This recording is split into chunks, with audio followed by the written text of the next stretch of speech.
Hello everyone, welcome to Nivika thoughts. இன்றைக்கி நம்ம ஒரு சிம்பிளான தக்காளி தொக்கு தான் பார்க்க போகிறோம். அதுக்கு ஃபஸ்ட்டு ஒரு கடாயில் 5 டேபிள் ஸ்பூன் எண்ணெய் ஆட் பண்ணிக்கோங்க. நாங்கள் இன்றைக்கி இதை லஞ்ச் பாக்ஸ் பேக் பண்ணுறதுக்காக செய்கிறோம்.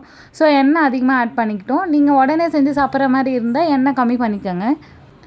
எண்ணெய் சூடானதும் இதில் 1 டீஸ்பூன் கடுகு, கொஞ்சோண்டு உளுத்தம்பருப்பு ஆட் பண்ணிக்கோங்க. கடுகு நல்லா பொரிஞ்ச பிறகு இதில் 4 வெங்காயத்தை நல்லா சாப் பண்ணி ஆட் பண்ணிக்கோங்க. இது கூடவே ஒரு கொத்து கருவேப்பிலையை ஆட் பண்ணிவிட்டு நல்லா வதக்கிக்கோங்க.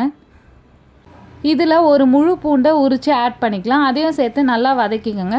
வெங்காயம் வதங்கிறதுக்குள்ளே நம்ம ஒரு 5 தக்காளியை நல்லா மிக்சியில் அடித்து எடுத்துகிட்டு வந்துடலாம்.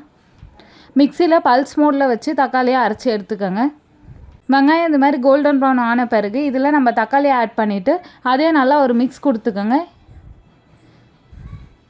அதுக்கப்புறம் இதில் ஒரு 1.5 டேபிள் ஸ்பூன் உப்பு ஆட் பண்ணிக்கோங்க. உப்பு ஆட் பண்ணிட்டு நல்லா மிக்ஸ் கொடுத்துட்டு இதை இப்போ மூடி போட்டு வேக வைக்க போகிறோம். தக்காளியோட பச்சை வாசனை போகிற வரைக்கும் நம்ம நல்லா வேக வச்சு எடுத்துக்கலாம்.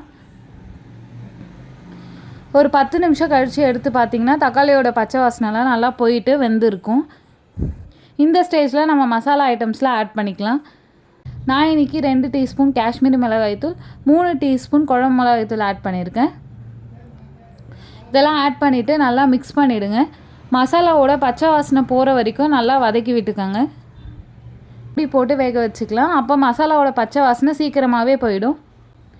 மசாலாவை ஆட் பண்ணிட்ட பிறகு ஸ்லோ ஃப்ளேமில் வச்சுக்கோங்க, இல்லைனா சீக்கிரமாக கரிஞ்சு போயிடும். மசாலாவோட பச்சை வாசனை போன பிறகு இதில் கொஞ்சமாக தண்ணி மட்டும் ஆட் பண்ணிக்கோங்க. தண்ணி கொஞ்சமாக ஆட் பண்ணிக்கோங்க. நம்மளுக்கு தொக்கு பதத்துக்கு வேணும்னா தண்ணி கொஞ்சமாக ஆட் பண்ணிக்கோங்க. இல்லை நீங்கள் குழம்பு மாதிரி சாப்பிட போகிறீங்கன்னா தண்ணி இன்னும் கூட ஆட் பண்ணிக்கலாம். எண்ணெய் பிரிஞ்சு வர வரைக்கும் இதை நல்லா மிக்ஸ் பண்ணி எடுத்துக்கலாம். எண்ணெய் இது மாதிரி நல்லா பிரிஞ்சு வந்த பிறகு இதில் கொத்தமல்லி தலையை அரைஞ்சி ஆட் பண்ணிக்கோங்க. ஆட் பண்ணிவிட்டால் நம்மளோட சிம்பிளான தக்காளி தொக்கு ரெடி. இது இட்லி தோசைக்கெலாம் ரொம்பவே அட்டகாசமாக இருக்கும். நாங்கள் இன்றைக்கி சப்பாத்தியோடு வச்சு சாப்பிட்டோம். ரொம்பவே சூப்பராக இருந்தது. நீங்களும் ஒன்ஸ் கண்டிப்பாக ட்ரை பண்ணி பாருங்கள்.